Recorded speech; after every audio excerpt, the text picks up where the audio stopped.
Thank you for your detailed speech. And let me recognise the progress being made in terms of legislation. We're on our third national strategy.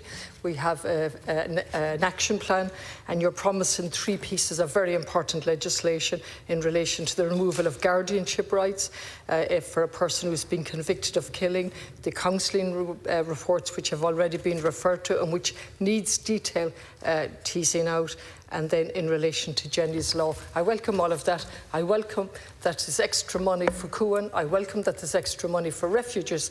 And once again, I'm going to put it in perspective, because the fact that we have so much legislation in addition, and again, thank you to the library for their digest, they have 7 pieces of legislation outlined here from 2017 up to 24. And you would think then we shouldn't be here talking about domestic and gender-based violence. Let me first of all take away the word domestic, because it minimises crime.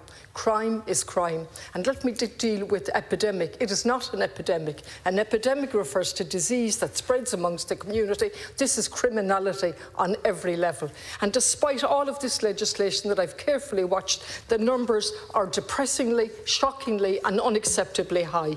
In 2024, the Dublin Rape Crisis Centre, with the disclosures, was the highest in the 46-year history of the Rape Crisis Centre.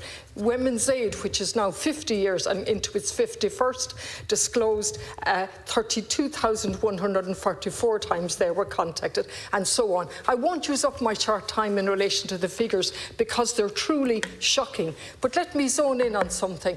In 1997, we had a task force. 1997, the year my child was born, my second child, a task force that set out very, very detailed. Edna Fitzgerald was the minister at the time and set out what should happen, particularly in relation to perpetrators. And we fast forward now 28 years later, and 51 years since 1974, when Women's Aid were set up and when Erin Peatsy's book, Scream Quietly or the Neighbours Will Hear, seminal work. And here we are 51 years later. The figures have got worse, and since 1996 the figures have already been given. 275 women murdered, the mass majority in their own home or by somebody who knows them. And we stand here again, and I do it in shame actually, and I again mention the cost of domestic violence to the economy, and the library again have zoned in on this and said the cost alone